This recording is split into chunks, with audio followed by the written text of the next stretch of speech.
পুনঃ পুনঃ গতাগতি করে ঘরে পন্থ। মহাপ্রভু আজকে কিন্তু আর গৌর নেই, ভাবাবেশে সে রাধা হয়ে গেছে। রাধা, রাধার ভিতরে যেমন কোথায় গেলে কৃষ্ণের দেখা পাবো, কোন জায়গায় গেলে কৃষ্ণের সঙ্গে সাক্ষাৎ হবে, কথা বলতে পারবো, দেখতে পাবো, এই সব সময় তার ভিতরে চঞ্চল্য ভাব ছিল। আজকে গৌরমা রাধা এবং কৃষ্ণ দুটো মিক্সার হয়ে গৌর হয়ে গেছে। তাই তার ভিতরে কখনো রাধা ভাব, কখনো কৃষ্ণের ভাব। এই জন্য গৌর লীলা বোঝা বড় কঠিন। কখনো ভক্ত ভাব, কখনো রাধার ভাব, কখনো কৃষ্ণের ভাব।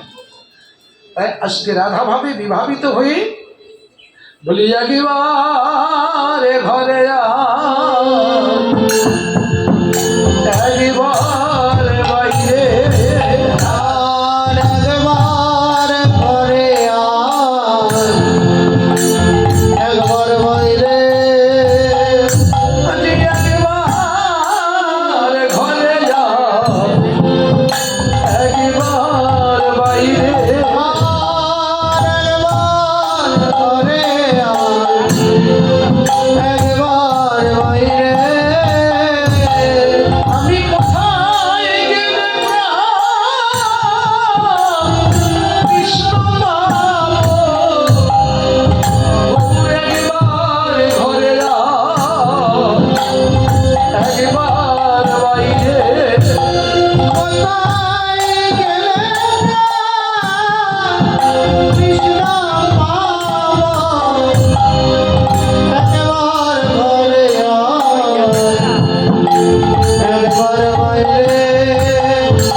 পাচ্ছে না, যখন খুঁজে বেড়াচ্ছে, মনে হয় ঘরে আছে।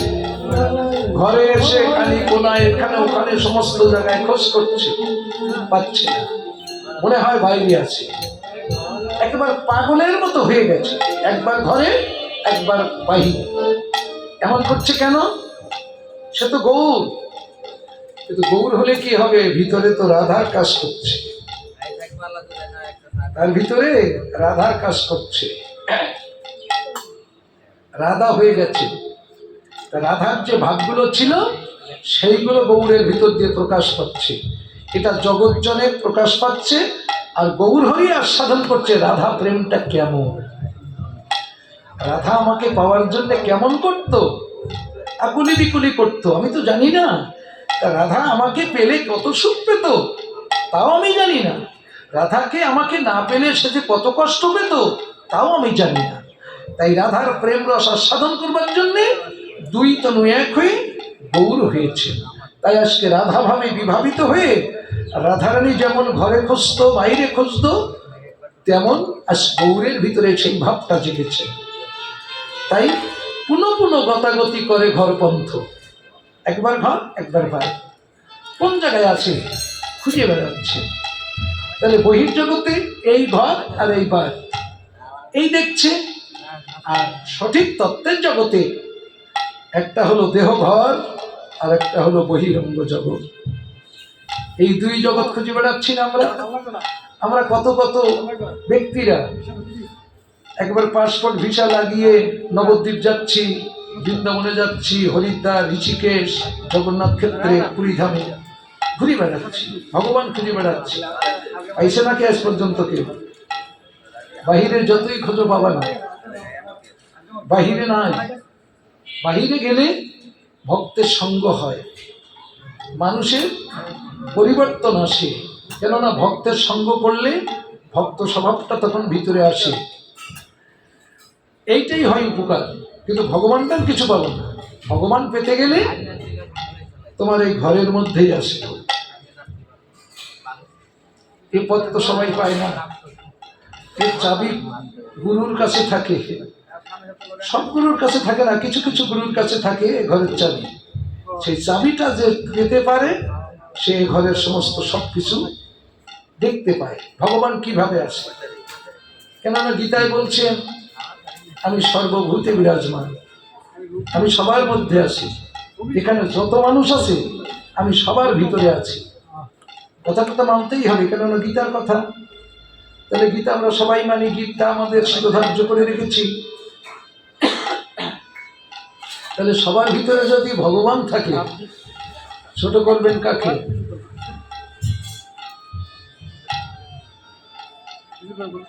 যে পাগল বসে আছে ওর মধ্যে ভগবান নেই?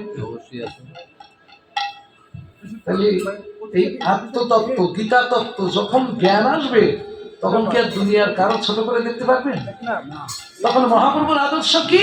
পৃথিবীতে যদি কারো ছোট করে দেখতে চাও, নিজেকে ছোট করে দেখে অপরকে বড় করে দেখো। এটাই হলো নিয়ম। তাহলে নিজেকে ছোট করে অপরকে বড় করে দেখতে বলেছিল মহাপ্রভু। দুনিয়ার কাউকে ছোট করো না।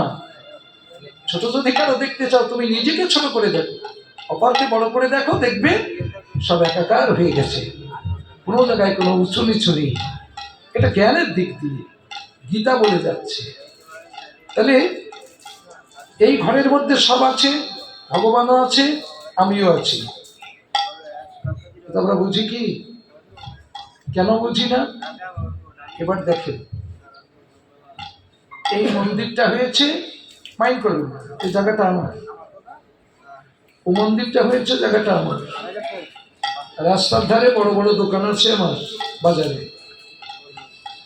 আমার 5 তলা বিল্ডিং বাড়ি আছে। আমি ব্যক্তিটা কিন্তু দেখতে পাচ্ছেন তো, দোকান আমার, নাট মন্দির আমার, মন্দির আমার, বাড়ি আমার, গাড়ি আমার, জমা জমি সমস্ত সবকিছু আমার। আমি সে ব্যক্তিটাই একেবারে নগদ, বাকি নেই। এইবার আর একটু নিকটে এসে দেখুন, এই চুলগুলো আমার, মাথাটা আমার, কান দুটো আমার, চোখ দুটো আমার, নাক আমার, মুখ আমার, ঠোঁট আমার, দাঁত আমার, জিভ আমার, আলা জিভ আমার, অল বডিটা তো সব আমার নাকি? ও পায়ের নখ, পা, হাঁটু, কোমর, কিডনি, লিভার, হার্ট, যা কিছু আছে ভিতরে সবই তো আমার। এই আমার আমার করছে এই লোকটা করি, এই যে এগুলো সব আমার আমার করছে সে লোকটা করি। খুঁজেছি কোনোদিন? লালন ফকির গাইছে না, শিয়াল লালন এক খাটে গায়ে 14 যোজন ভাগ। আমরাও তো এক ঘরে বাস করি, খুঁজে বেড়াচ্ছি কাকে? এমন আমার করছে এই লোকটা কই, খুঁজেছি কাকে কোনোদিন? তাহলে বাইরে খুঁজলে কি পাওয়া যাচ্ছে? কথাগুলো উত্থাপন হলো কোথার থেকে? এই কীর্তনের পদের থেকে। যে কেন ঘরে আর কেন বাইরে খোঁজ করছে, ঘর বার করছে কেন? যে বিশ্ব জগৎকে আলোকিত করলো সে এমন করছে কেন? তাহলে নিশ্চয়ই এর ভিতরে কি একটা গুড়ো রহস্য লুকিয়ে আছে। আর সেইগুলো শোনার জন্য, জানার জন্য এই কীর্তন গান শেখা, কীর্তন গান দেওয়া। কিন্তু কীর্তন কি শুনি? আজকাল হয়েছে সব নাচানাচি আর পাশাপাশি। অরিজিনাল তত্ত্ব কথাগুলো, বাস্তবগুলো আমরা গ্রহণ করি না। এগুলো যারা বলে তাদের বাদ দেই, তাদের বাদ দিয়ে যারা একটু রং তামাশা করতে পারে সেইগুলো টেনে আনি। তাহলে সর্বনাশ কে কার করছে? আমার সর্বনাশ আমি করছি, আপনারা কেউ না। মানুষ যখন তৈরি করেছে, মানুষের ভিতরে বিবেক, বুদ্ধি, ভালো মন্দ, জ্ঞান, বিজ্ঞান কোন জিনিসটা দেয়নি? সব দিয়েছে না? ভগবান নিজে কোনো কিছু দায়িত্ব রেখেছে? রাখিনি। তারপরও বলছে যে আমি সবার ভিতরে আছি। তাহলে আমাকে নিজেকে নিজে খোঁজা বাদ দিয়ে আমি ঘরের জিনিস পরের ঘরে খুঁজে বেড়াচ্ছি। তো পাওয়া যায় নাকি? জীবনে পাইনি, কেউ পাবেও না। এ বাস্তব বড় কঠিন। তাই আজকে একবার ঘরে একবার বাইরে, ঘর বার করছেন।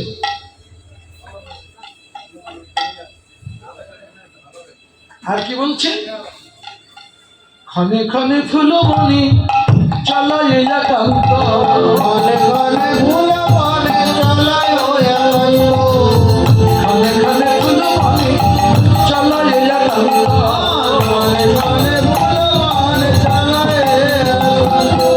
ফুলকে বড় ভালোবাসে, ফুলকে বড় ভালোবাসে, ফুলকে বড় ভালোবাসে, ফুলকে বড় ভালোবাসে, বড় পবিত্র তাই ফুলকে বড় ভালোবাসে।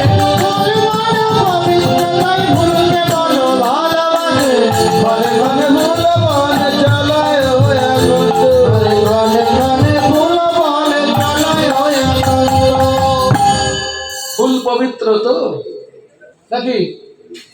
ফুল পবিত্র কি করে পবিত্র হয়? ফুল তো তোমার আমার তোলার আগে এসে যে ভ্রমণ এসে বসে,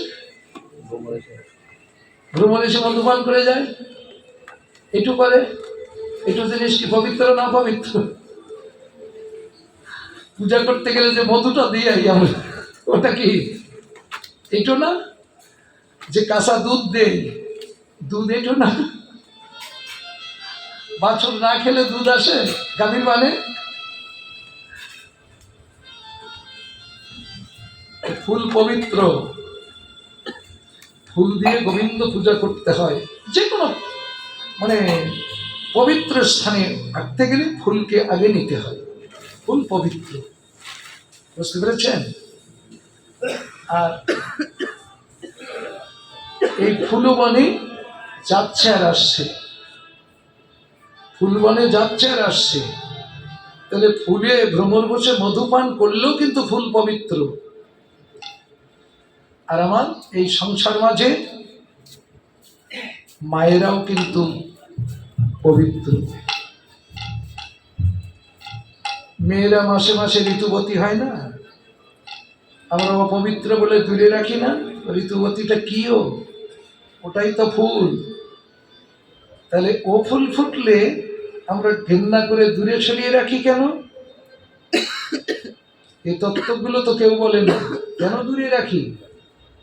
ফুল যদি পবিত্র হয়, ওই ফুলে তো আপনার আমার মতো ব্যক্তি সবাই তৈরি হয়েছে, তাহলে আমরা সব অপবিত্র? বোঝো এগুলো?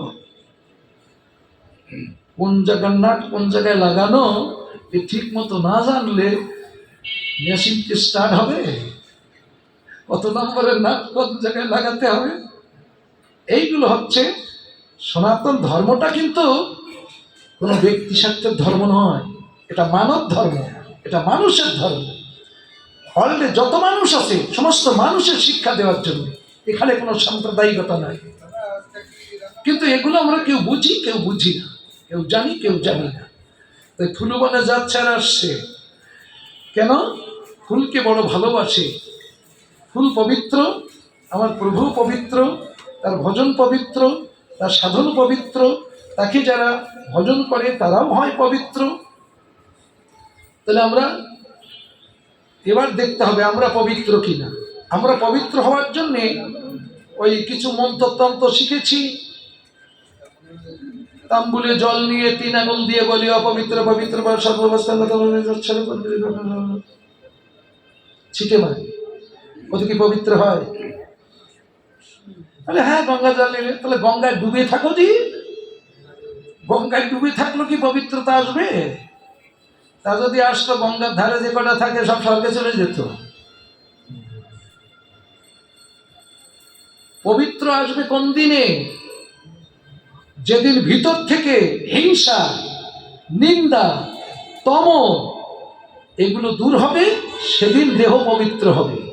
ও যতই জল ছিটাইয়া যা করে, ভিতরে যদি অহংকার থাকে, আমার কত টাকা আছে, আমার কত সম্মান আছে, আমি এলাকার মানুষ আমার ছাড়া চলতে পারে না, ওঠে বসে, এই অহংকার যদি ভিতরে আসে, যতই জল ছিটাওতে পবিত্রতা আসবে না।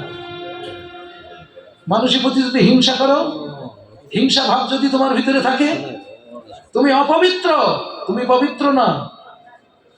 পরনিন্দা, পরচর্চা, পরসমালোচনা, পরের ভালো দেখতে পারি না, এই গুণগুলো যদি তোমার ভিতরে থাকে, তাহলে তুমি গঙ্গায় ডুবে থাকলো, তুমি পবিত্র না। তোমার গঙ্গার জলে স্নান করা লাগবে না। হিংসা, নিন্দা, তম যাবে, তবেই দেহ শুদ্ধ হবে। হিংসা নিন্দা আগে দূর করো, তুমি পবিত্র হয়ে থাকবে। কিন্তু সেগুলো তো আমরা পারি না। এইগুলো হচ্ছে মানুষের চেষ্টা, আবর্জনা পরিষ্কার করা, বাহিরের তা নয়। আমার ভিতরে হিংসা নেই তো, বাইরে লোক দেখানো কিছুই না। আগে নিজেকে নিজে দেখো, আমি পরের সর্বনাশ চাই না তো, পরের ক্ষতি চাই না তো, আমি পরকে উপকার করতে পারছি, অপকার করছি না তো, আমি অহংকারী না তো, আমি এত কিছু করছি বলে আমার ভিতরে অহংকার নেই তো। নিজকে নিজে দেখো, এই কেউ কারোর তা দেখতে পাবে না। আমি কীর্তন গাচ্ছি তাই কি? আমি আপনাদের কাছে সাধু সেজে যাচ্ছি। কেন? ওই যেগুলোর নাম বললাম ওগুলো সব আমার ভিতরে আছে, ওগুলোকে আমি এখন একটু চেপে রেখে আপনাদের কাছে সাধু সেজে যাচ্ছি। যখন স্টেজে বেরিয়ে রাস্তায় যাবো আর আপনি আমার ভিতরে কিন্তু হিংসা, নিন্দা, অহংকার এসে যাবে, আসবে। তাহলে আমি নকল করে বেড়াচ্ছি না। নকল করলে কি হয়? অরিজিনাল হতে হবে। এটাই হলো মানব জাতির শিক্ষা।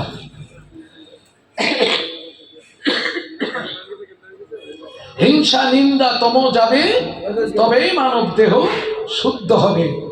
আর শুদ্ধ পাত্র হয়ে ভগবানকে ডাকলে ভগবান না এসে পারে না। আজকে কীর্তন হচ্ছে, এটা লোকনাথ মন্দির না? লোকনাথ মন্দিরে অনুষ্ঠান হচ্ছে। এ বাবা লোকনাথের খবর কি জানে?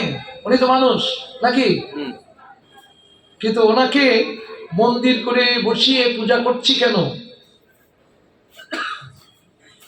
উনি যে অসাধ্য সাধনগুলো করে মানুষকে দেখিয়েছে, আমরা কিন্তু সেগুলো অনেকেই জানি না। 12 দিকে নারায়ণগঞ্জের মধ্যে না আছে না লোকনাথ আশ্রম? ওইখানে উনি বসে আছেন। আর বিজয় কৃষ্ণ গোস্বামী হিমালয়ের পাদদেশে, হিমালয় গেছেন? হিমালয় পর্বতে ওই পাদদেশে, ওখানে বরফ জঙ্গল, ওইখানে মানুষ একটু শান্ত মনে ভজন সাধন করতে পারে, ঈশ্বরের আরাধনা করতে পারে। ওইখানে বিজয় কৃষ্ণ গোস্বামী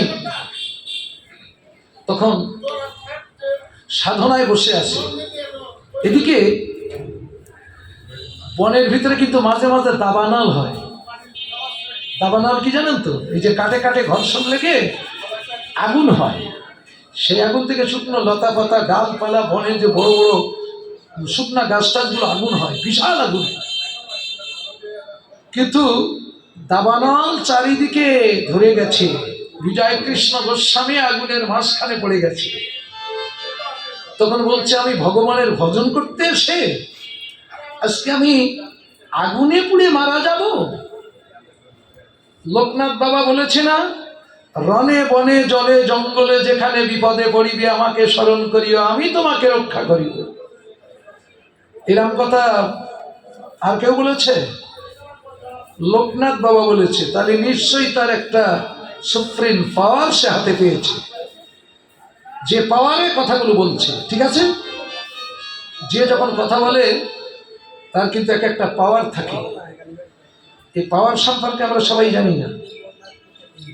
বাস্তবতাটা কোথা থেকে বেরিয়ে আসছে দেখেন, সনাতন ধর্ম এটাই। এইবার বিজয় কৃষ্ণ তখন হঠাৎ মনে পড়ে গেছে, লোকনাথ বাবা বলেছেন, রণে বনে জলে জঙ্গলে যেখানে বিপদে পড়িবে আমাকে স্মরণ করিও।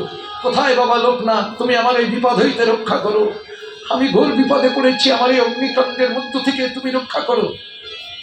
লোকনাথ বাবা তখন এই 12 দিন